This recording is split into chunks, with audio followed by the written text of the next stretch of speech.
Okay, this is a video about getting this plate off of the dash. Go Westy videos, they tell you to pry this out, and they say that these little posts here will break off. And after that, you just put double stick tape on it, tape it back on. Okay, well, their videos are really awesome, but I think there's a better way to do that. And that's to take PB plaster or some penetrating oil, and with a straw you squirt this thing, which is steel.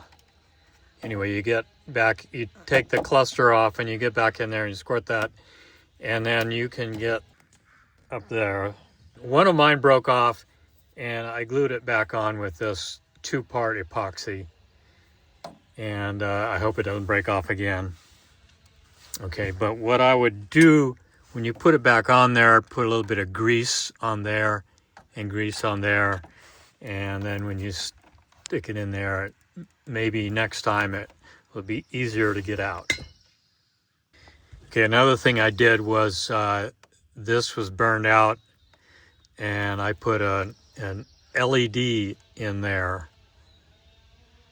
Just pulled all the wires and the bulb and everything out, and I ran my LED wires in there and glued the LED to the end, and I hope it works.